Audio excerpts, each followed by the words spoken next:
میرے نبی پاک صلی اللہ تعالی علیہ وسلم رجب سے رمضان کا استقبال کی تیاری کرو. جب رجب کا مہینہ آتا تو آپ اللہم بارک لنا فی رجب و شعبان وبلغنا رمضان، یا اللہ ہمارے رجب شعبان میں برکت دے اور رمضان کا مہینہ ہمارے نصیب فرما.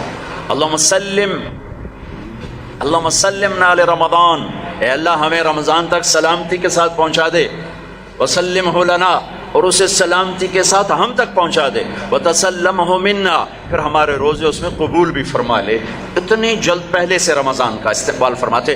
شعبان کا چاند خود دیکھنے کی کوشش فرماتے تھے، شعبان کے چاند کو خود دیکھنے کا اہتمام فرماتے تھے، اور چاند نظر آ جاتا تو روزہ رکھتے تھے.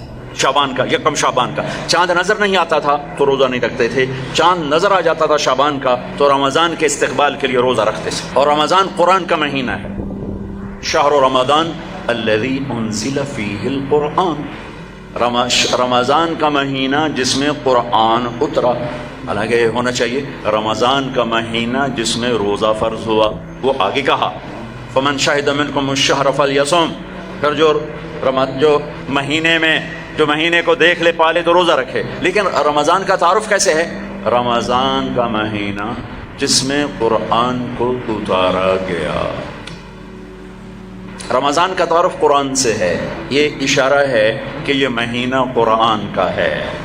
اس میں قرآن اترا، اس میں تورات اتری، اس میں زبور اتری، اس میں انجیل اتری، اس میں صحف ابراہیم اترے، صحف موسیٰ اترے. لہٰذا امت کو خاموش پیغام دیا ہے کہ رمضان قرآن کے ساتھ گزارو. موبائل بند کر دو، لیپ ٹاپ بند کر دو، فیس بک بند کر دو، سوشل میڈیا بند کر دو، یہ ٹاک شوز بند کر دو، 1 مہینے کے لیے ٹی وی بند کر دو، اخبار بند کر دو. بس قرآن کے ساتھ بیٹھ جاؤ. مرد یا عورت قرآن کے ساتھ تلاوت بھی کرو اور پشت مقرر کر کے ترجمہ بھی پڑھو. بھائیو بہنوں، میرا درد ہے، میرا دکھ ہے، ہم قرآن سے بہت دور ہو گئے. ہم قرآن سے بہت دور ہو گئے. ہم نے قرآن رکھ لیا ہے صرف ختم پڑھنے کے لیے، فاتحہ پڑھنے کے لیے، یا کسی کی دکان کھلتی ہے تو یاسین پڑھنے کے لیے. ہم نے قرآن فال نکالنے کے لیے، ہم نے قرآن اموات پر پڑھنے کے لیے. یہ ساری باتیں کرو، لیکن قرآن کا موضوع تو ہدایت ہے. قرآن کا موضوع تو ہدایت ہے، اور ہدایت ملتی ہے قرآن پڑھنے سے، اور صرف پڑھنے سے نہیں، سمجھنے سے کہ اللہ کیا کہہ رہا ہے. میں یوں کہتا ہوں، اگر آپ کو سارے قرآن میں کوئی تکلیف ہو رہی ہے تو پورے قرآن میں ٹوٹل 89 80 جمع 9 89 صرف 99 دفعہ میرے اللہ نے کہا ہے یا ایھا الذین آمنو، اے ایمان والو. تو اللہ کیا کہہ رہا ہے؟ مجھ سے بات کرنے لگا ہے. یا ایھا الناس، پوری دنیا سے بات. یا ایھا الذین کفروا، کافروں سے بات. یا اہل الکتاب، عیسائیوں سے بات، یہودیوں سے بات. یا ایھا الذین ہادوا، یہودیوں سے بات ہو رہی ہے. لیکن یا بنی آدم، ساری دنیا سے بات ہو رہی ہے. لیکن آپ کہتے ہیں نا یا ایھا الذین آمنوا. تو اس کی مثال ایسے جیسے آپ سب بیٹھے ہوئے. اب کتنے بیٹھے؟ میں کہتا ہوں بھائی نواز صاحب ذرا میری بات سنیں. میں ان کو یہاں بلا لیتا ہوں، یوں بات شروع کر دیتا ہوں. آپ سب کے دل میں آئے گا کوئی خاص بات ہے، تو خاص بات ہو رہی ہے نا، تو خاص بات ہو رہی ہے.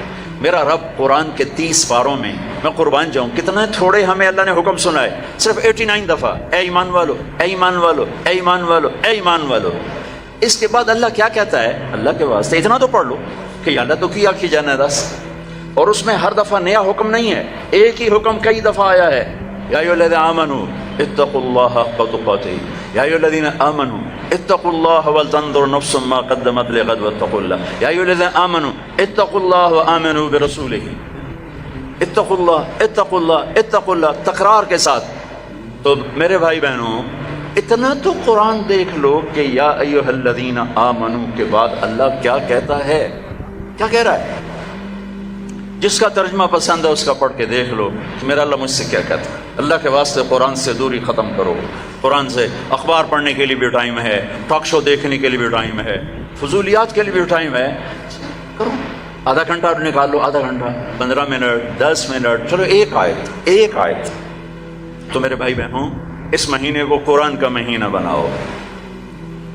فمن شہد منکم الشہر فلیصم، مہینہ آ گیا، روزہ رکھو. فمن کان مریضا علی سفر فعدۃ من ایام اخر، مریض ہو سفر میں ہو بعد میں رکھ لو. ایک لفظ اور ہے وَلِتُكْمِلُوا الْعِدَّةَ، اس مہینے کو مکمل کرو، پورا کرو. لیکن لفظ ہے کمال. کمال کا کیا مطلب ہوتا ہے؟ صفات میں پورا کرنا. تمام کا کیا مطلب ہوتا ہے؟ اجزاء میں پورا کرنا. روزے کو کمال تک پہنچانے کے لیے 4 چیزوں کو چھوڑنا ہوگا. 4 چیزیں اگر ہیں، نہیں ہیں تو مبارک، ہیں تو چھوڑنا ہوگا. میرے نبی نے فرمایا جو شراب پیتا ہے اس کا روزہ اوپر نہیں جاتا ہے. تو اگر کسی کو عادت ہے توبہ کرے. پھر شرابی تو تھوڑے ہیں، جو ماں باپ کا نافرمان ہے اس کا روزہ اوپر نہیں جاتا ہے، یہ بہت زیادہ ہیں. ماں باپ کی نافرمانی تو جنگل کی گھاس کی طرح پھیلی ہوئی ہے. شاید ہی کوئی خوش قسمت ماں باپ ہوں گے جن کی اولاد ان کی آنکھوں کی ٹھنڈک ہوگی، ورنہ آج کل اولاد سینے کا کانٹا بنے ہوئے ہیں اور کانٹے کی طرح چبھے ہوئے خنجر کی طرح کاٹ رہے ہیں. ماؤں کو روتے دیکھا ہے، تڑپتے دیکھا ہے. ماں باپ کو، مجھے ایک باپ کہہ رہا ہے، باپ میرے علاقے کے زمیندار فوت ہو گئے، پرانا تعلق، میرا پتر اگے چ سڑدا پہ ہوئے تو میں دعا نہ کرے سا بچ کر. ہاں میرے سامنے بیٹھ کے کہ مولانا صاحب وہ دی ماں بھی آندی ہے جا اگے سڑدا پہ اسی تو میں نہ اکسان اللہ سائیں میرے پتر نو بچا. تو ماں باپ کی نافرمانی یہ روزے کو نہیں پورے دین کو روک دیتی ہے، پورے دین کو روک دیتی ہے. صرف روزہ نہیں ہے، پورا دین رک جاتا ہے. ایک صحابی علقمہ رضی اللہ تعالیٰ عنہ، ان کی بیگم کا پیغام آیا ہے کہ میرے خامن مر رہے ہیں، کلمہ نہیں پڑھا جا رہا. صحابی جن کے بارے میں اللہ کہتا ہے کلن وعد اللہ الحسنى، میرے محبوب تیرا ہر صحابی جنتی. وعدہ کیا ہے؟ وعدہ. ان کی خطائیں معاف، یہ نہیں کہ ان سے گناہ نہیں ہوئے تو ہم نے معاف کر دیا، آپ کی طفیل معاف کر دی. تو آپ دوڑے ہوئے گئے، کہا بیٹا کلمہ پڑھو. کہا جی نہیں پڑھا جا رہا، بول رہے ہیں کلمہ نہیں پڑھا جا رہا. آپ نے پوچھا ماں باپ میں کون ہے؟ کہا جی ماں. آپ نے پوچھا ناراض ہے؟ کہا جی ناراض ہے. ہم بولو وہ آ گئی. تو آپ نے پوچھا علقمہ کی ماں تم ناراض ہو بیٹے سے؟ کہا جی ناراض ہو. کیوں ناراض ہو؟ اب وجہ سننا، آج کل کی وجہ نہیں، وجہ سننا. کہا یا رسول اللہ میرا بچہ بہت نیک ہے، رات کا اٹھنے والا تھا، دن کا روزے والا تھا، لیکن مجھ سے بات بدتمیزی سے کرتا تھا، سخت لہجے میں بولتا تھا. مجھے اس کا دکھ ہے، اس نے اپنی زبان سے میرا دل توڑا، زخمی کیا. اللہ اللہ. آج کی طرح نہیں کہ ماں باپ کو دھکے دیے جا رہے ہوں، گالیاں دی جا رہی ہیں، صرف اتنا کہ یہ مجھے بدتمیزی کے ساتھ مجھ سے بولتا تھا. تو آپ نے کہا معاف کرو گی؟ کہا میرا جی نہیں چاہتا. آپ نے کہا میں آگ لگا دوں اس کو، پھر سفارش کرو گی؟ کہا نہیں اتنی تو ناراض نہیں کہ آگ میں جلتا دیکھو. کہا پھر اگر تو نے اسے معاف نہ کیا تو اللہ اسے آگ میں جلا دے گا. کہا اچھا میں معاف کرتی ہوں، میں معاف کرتی ہوں. آپ نے کہا بیٹا کہو لا الہ الا اللہ. تو ان کی زبان سے نکلا لا الہ الا اللہ اور جان نکل گئی. پھر آپ نے ان کا جنازہ پڑھا اور جنازے کے بعد آپ نے اعلان فرمایا جس نے ماں باپ کو تکلیف دی اس پہ اللہ کی لعنت، فرشتوں کی لعنت، زمین آسمان کی لعنت. نہ ان کی نماز قبول ہے، نہ روزہ قبول ہے، نہ حج قبول ہے. تو روزے کو روکنے والی چیز ہے شراب، ماں باپ کی نافرمانی. لیکن ماں باپ سے بھی کہتا ہوں ایسے رویے مت اختیار کرو کہ اولاد گستاخ ہو جائے. آج کے 90% ماں باپ اپنی خطاؤں سے اولاد کو گستاخ بنا رہے ہیں. انہیں پتہ نہیں ہے کہ اولاد کو لے کے کیسے چلنا ہے. تربیت چڑھائی چڑھنے کو کہتے ہیں، رب واسے ہے تربیت. اور چڑھائی چڑھنے میں پسینے آتے ہیں، بدن ٹوٹتا ہے.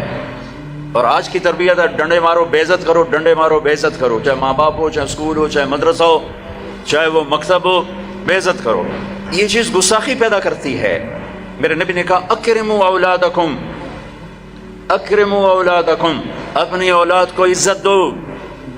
حضرت علی کا فرمان ہے لأنہم خلقوا لزمان غیر زمانکم، یہ تم سے اگلے زمانے کے لیے پیدا کیے گئے ہیں. اگر اپنے نام کو باقی رکھنا چاہتے ہو تو ان کو عزت دو. اور میرے نبی کیسے عزت دیتے تھے؟ بس فاطمہ رضی اللہ تعالیٰ عنہا گھر تشریف لاتی، کبھی کبھی تو نہیں آتی، دیوار کے ساتھ دیوار ہے، آنا جانا لگا ہوا ہے، لگا ہوا ہے، لگا ہوا ہے. جتنی دفعہ آتی ہیں اور جب آتی، جتنی دفعہ آتی ہیں اور جب آتی میرے نبی کھڑے ہو جاتے، چار پیر پہ کھڑے ہو جاتے، کھڑے ہو جاتے. اور وہ فاطمہ ہیں، یہ میرے نبی ہیں، یہاں کھڑے ہو کر انتظار نہیں کرتے تھے، آگے بڑھ جاتے تھے، آگے بڑھتے تھے اور آگے بڑھ کر اپنی بیٹی کا ہاتھ پکڑتے، پھر یہاں بوسہ لیتے، پھر ان کا ہاتھ پکڑ کے لاتے، پہلے اپنی بیٹی کو بٹھاتے اور اس کے بعد خود بیٹھتے تھے. سبحان اللہ، کیا کمال ہے، کر کے دکھایا. ہم تو اپنے بیٹوں کا کبھی شاباش ہی نہیں دیتے. میں نے ایک دوست سے کہا یار اپنے بچوں کو کبھی شاباش بھی دیا کر. کہا کس گل کی شاباش دے سارا دن ستے رہتے شاباش دے فلموں میں شاباش دے گانے سنتے شاباش دے. میں کہ یہ تو برائیاں ہو گئیں, کوئی اچھائیاں بھی دیکھ. اچھائیاں بھی ہوں گی, چونکہ ہر انسان کے اندر نیگیٹو تار بھی ہے, پازیٹیو تار بھی ہے. تو ان کی اچھائیوں کو واہ واہ کرو, وہ برائیاں خود چھوڑتے چلے جائیں گے. ہر وقت ٹوکا ٹاکی, ہر وقت ٹوکا ٹاکی, یہ کیوں نہیں کیا, یہ کیوں نہیں کیا, یہ کرنا تھا. اور ایک یہ پڑھائیوں نے تباہ کر دیا ہماری نسل کو, ہماری اولاد کو. 3 سال کا بچہ جسے ماں کی گود کی ضرورت ہوتی ہے, وہ ظالم ماں ہے جو 3 سال کے بچے کو اسکول کے حوالے کر دیتی. تیسرا جس سے روزہ برباد ہوتا ہے, جو رشتہ داروں سے لڑتا ہے, خون کے ماں کے رشتے, باپ کا رشتہ, چچا باپ کا رشتہ, باپ کی طرف سے جو بھی رشتے آ رہے ہیں باپ کی طرف سے, ان سے لڑائی جھگڑے. ماں کی طرف سے رشتہ, خالہ, نانی, نانا, ماموں, باپ کا رشتہ, پھوپھی, پھوپھا, خالہ, خالو, جو ان سے سینگ پھنساتا رہتا ہے, لڑتا رہتا ہے, اس کا روزہ بھی اٹک جاتا ہے, اوپر نہیں آتا ہے. تو بھائی اگر کوئی ایسا لڑائی بڑائی کا چکر ہے, اس سے بھی توبہ کرو, اپنے روزے کو بچاؤ. چوتھا, جو کسی کے لیے دل میں نفرت پالتا ہے, دل میں بغض پالتا ہے, دل میں کینہ پالتا ہے, اس کا روزہ بھی اٹک جاتا ہے. اپنے دل کو بھائیوں بہنوں نفرت سے صاف کرو, بغض سے, کینہ سے صاف کرو. ماں باپ کی دعائیں لو, رشتہ داروں سے صلح کرو, اپنے روزہ بچاؤ, تاکہ اللہ تقوی کا لباس دے اور اللہ کی بارگاہ میں پیشی ہو سکے. میرے محبوب صلی اللہ تعالی علیہ وسلم تو سارا سال ہی روزے رکھتے تھے, سارا سال ہی روزے رکھتے تھے. اور ہمیں اللہ نے سحری عطا فرمائی. پہلی امتوں کو سحری نہیں ملی, ہمیں اللہ تعالیٰ نے سحری عطا فرمائی. ہمیں بھی 24 گھنٹے کا روزہ ملا. افطاری کر کے آنکھ لگی, روزہ شروع ہو گیا, روزہ شروع ہو گیا, جو پہلا ہوتا تھا. تو ہمارا بھی ایسے ہی ہوا. تو ایک صحابی ہیں قیس بن سرمہ, وہ آئے, مزدور تھے, افطاری کا سامان نہیں تھا, بیوی گئی سامان لینے, ان کی آنکھ لگ گئی, ان کو آنے میں دیر ہو گئی. سورج چھپ گیا, دیکھا تو سوئے پڑے, کہا ہے ابن سرمہ مارا گیا. کیا ہوا؟ کہ روزہ شروع ہو گیا. روزہ شروع ہو گیا, کہاں؟ تو وہ دوپہر کو بے ہوش ہو گئے. اور ایک روایت میں تھا نماز پڑھنے گیا, گر کے بے ہوش ہو گئے. اللہ کے نبی کو پتہ چلا, بہت غمگین ہوئے, تو اللہ نے قرآن اتار دیا, چل میرے محبوب تیری امت کو اجازت ہے سحری تک کھاؤ, سحری تک کھاؤ. تو اللہ نے ہمیں سحری عطا فرمائی.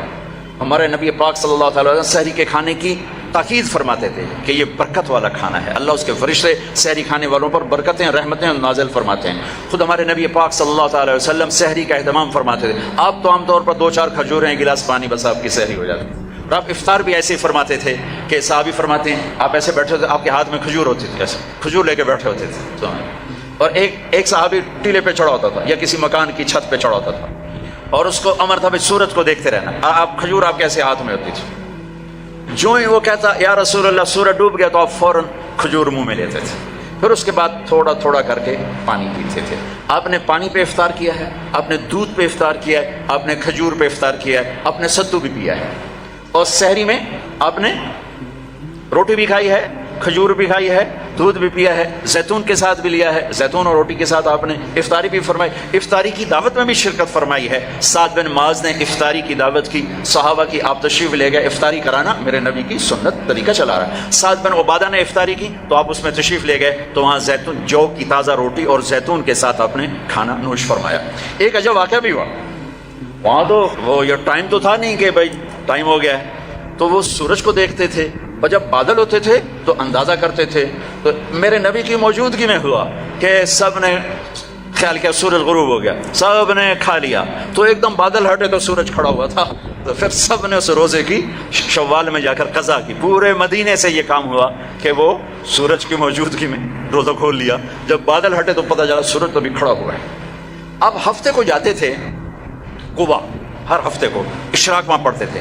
لیکن رمضان میں 17 رمضان, پتہ نہیں کیا وجہ ہے, اس میں کیا حکمت ہے, 17 رمضان آپ قبا تشریف لے جاتے تھے اور وہاں مسجد میں قیام فرماتے تھے تھوڑی دیر کے لیے, اور پھر وہاں سے آپ واپس تشریف لاتے تھے. اور آخری اشراف اعتکاف, ایک پورا مہینہ اعتکاف کیا, پھر اس کے بعد 10 دن اعتکاف کیا. اور جس رمضان کے بعد آپ اللہ کے پاس گئے, اس سال آپ نے 20 دن اعتکاف کیا. 20 ایک دفعہ اعتکاف آپ نے اٹھا دیا. ایسے ہوا کہ آپ نے اعتکاف میں بیٹھے تو حضرت صفیہ رضی اللہ عنہ نے آپ سے اجازت مانگی کہ میں بھی آپ کے ساتھ بیٹھ جاؤں گا. بیٹھ جاؤ.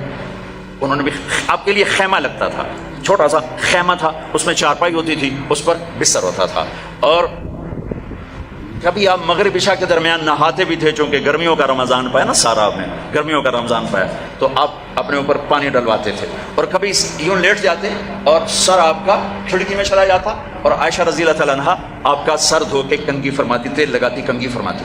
آپ پیشاب استنجے کے لیے گھر تشریف جاتے، لیکن سحری اور افطاری اعتکاف کی حالت میں آپ نے گھر نہیں کی، بلکہ مسجد میں آ کے نوش فرماتے تھے۔ تو حضرت صفیہ کی دیکھا دیکھی دو اور ازواج مطہرات نے بھی خیمے لگا لیے، تو پھر آپ نے اپنا اعتکاف موقوف کر دیا کہ وہ ایک گھر کا ماحول بن گیا، اور اعتکاف کا مقصد ہوتا ہے خلوت اور تنہائی، خلوت اور تنہائی، تاکہ اللہ سے آدمی کھل کے بات کر سکے۔ تو پھر آپ نے وہ اعتکاف شوال میں 10 دن اس کے آپ نے پورے فرمائے۔ تو آخری عشرے میں آپ اعتکاف کا آپ کا معمول تھا۔ اور ایک چیز آپ نے ہمیں دی، تراویح کی نماز، 3 دن آپ نے نماز پڑھائی، اور چوتھے دن مسجد بھر گئی، باہر بھی جگہ نہ ملی، تو آپ آئے ہی نہیں، شہری تک لوگ بیٹھے رہے۔ تو آپ شہری کے قریب آئے تو آپ نے فرمایا میں دیکھ رہا تھا تم سارے آئے ہوئے تھے، لیکن میں اس لیے نہیں آیا کہ مجھے ڈر لگا کہیں تمہارے اوپر یہ نماز فرض نہ ہو جائے، تو تکلیف سے بچانے کے لیے نہیں۔ تو پھر اللہ کے نبی کے دور میں صحابہ 5-5 6-6 کی ٹولیاں بنا کر قرآن سنتے تھے، اور کوئی یہاں کوئی یہاں کوئی یہاں، اور رکعت متعین نہیں تھی، کوئی 10 پڑھ رہا ہے، کوئی 8 پڑھ رہا ہے، کوئی 12 پڑھ رہا ہے، کوئی 20 پڑھ رہا ہے۔ صدیقی دور میں بھی ایسے ہی تھا کہ سارے مختلف ایسے پڑھتے تھے۔ تو عمر رضی اللہ تعالیٰ عنہ نے اپنے دور میں پھر کہا ان سب کو میں جمع کروں گا، سب کو جمع کر کے، اور ابی بن کعب رضی اللہ تعالیٰ عنہ کو امام بنایا، اور آپ نے 20 تراویح باقاعدہ قرآن کے پورے ختم کے ساتھ اس کو آپ نے شروع فرمایا۔ اور ادھر عبداللہ بن صائب رضی اللہ تعالیٰ عنہ کو خواتین کا امام مقرر فرمایا کہ وہ ان کو تراویح پڑھائیں اور اس میں قرآن سنائیں۔ یہ جو حرم شریف میں دعا ہوتی ہے ختم قرآن کی نا، آخری رکعت میں قل اعوذ برب الناس، یہ دعا حضرت عثمان نے شروع کروائی کہ جب قرآن ختم ہو رہا تھا اور آخری 2 رکعت رہ گئیں، تو آپ نے حافظ سے کہا جب قرآن ختم کرو تو دعا کرنا۔ انہوں نے کہا جی کیا دعا کروں؟ کہ جو تیرے دل میں آیا کرنا۔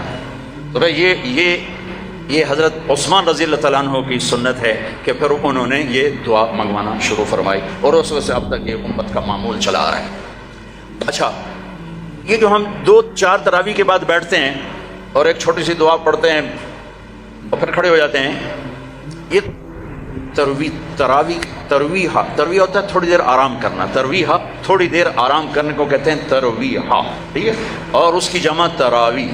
مکے والے کیا کرتے تھے؟ 4 تراویح پڑھنے کے بعد ایک طواف کرتے تھے، پھر 4 رکعت پڑھتے تھے، پھر ایک طواف کرتے تھے۔ انہوں نے تو ساری رات لگ جاتی ہے، وہ جا کے سحری میں مشکل سے جا کے ان کی تراویح ختم ہوتی تھی۔ جب مدینے والوں نے دیکھا یہ تو طواف کرتے ہیں، تراویح پڑھتے ہیں، ساڑھے کول تو بیت اللہ ہے نہیں، آپا کی کریے، انہوں نے 20 کی 40 کر دی، وہ کبھی 40 رکعت پڑھتے تھے۔ بڑھانے میں کوئی منع کوئی نہیں، چونکہ صلاۃ اللیل مثنی مثنی، تو وہ ان کے مقابلے میں 40 رکعت پڑھتے تھے۔ حافظ عطیہ سالم رحمۃ اللہ علیہ تھے، مسجد نبوی کے بہت بڑے عالم اور بڑے، ان کا حلقہ تھا، میں ان کے درس سے بڑا فائدہ اٹھایا، ان کے درس سے میں نے بہت فائدہ اٹھایا۔ میں جب حج پہ جاتا تو لمبا عرصہ ٹھہرنا ہوتا تھا، تو میں ان کے مغرب سے عشاء روزانہ بیٹھتا تھا، اور وہ بندہ علم کا ایک بحر ذخار تھا، اللہ ان کے درجے بولا، میں ملا بھی ہوں۔ تو انہوں نے ایک رسالہ لکھا ہے تراویح پر، کاش اس کا اردو ترجمہ ہوتا تو میں آپ کو کہتا اسے پڑھو۔ تو اللہ نے ہمیں ایک تراویح کی نماز عطا فرمائی، جس کے ہر سجدے پر حدیث میں آتا ہے 1500 نیکی لکھی جاتی۔ ایک سجدہ کتنے؟ اور ہر سجدے پر ایک گھر بنتا ہے، کس چیز کا؟ سرخ یاقوت۔ کتنا بڑا ہوتا ہے؟ 60,000 سونے چاندی کے دروازے ہوتے ہیں۔ ہر سجدے پر کیا ملتا ہے؟ ایک درخت جس کے نیچے 100 سال عربی گھوڑا دوڑ سکتا ہے۔ پھر تراویح اور روزے کے بدلے کیا ملتا ہے؟ اللہ آخری رات کہتا ہے میرے بندے بندی ہو، جن کا روزہ رات کی تراویح میں نے دیکھا، میں نے قبول کیا، جاؤ معاف کر دیا، جاؤ معاف کر دیا۔ ایک سحری میں اللہ کے نبی کے سامنے بکرے کی سری پیش کی گئی، آپ کے گھر میں تو نہیں پکتی تھی، کہیں سے پک کر آئی، تو آپ کھا رہے تھے، تو حضرت علی بھی آپ کے ساتھ تھے۔ تو ارباز بن ساریہ اوپر سے آ گیا، آپ نے کہا آؤ برکت کا کھانا ہمارے ساتھ کھاؤ، وہ بھی بیٹھ گئے، تینوں کھا رہے۔ بلال آئے، یا رسول اللہ نماز ٹائم ختم، اور یہ کہہ کے باہر چلے گئے۔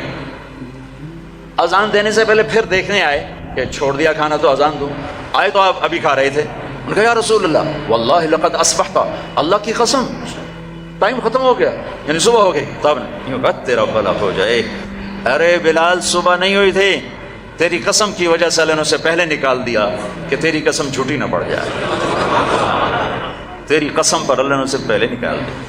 اور اس پر حضرت علی نے بعد میں فرمایا اگر بلال قسم نہ اٹھاتے تو جب تک میرے نبی کھاتے رہتے صبح نہیں ہونی تھی۔ عبید رضی اللہ تعالیٰ عنہ دیگ بنا رہے تھے، دیگ، تو میرے نبی کو دستی کا گوشت بڑا پسند تھا، تو آپ نے کہا عبید ناولنی الذراع، مجھے دستی تو پکڑانا، تو انہیں ایسے نکال کے دے دی، تو آپ نے اس کو یوں پکڑا ہڈی کے دونوں کناروں سے ایسے، اور دانتوں سے کاٹ کاٹ کے کھایا اور پھینک دیا۔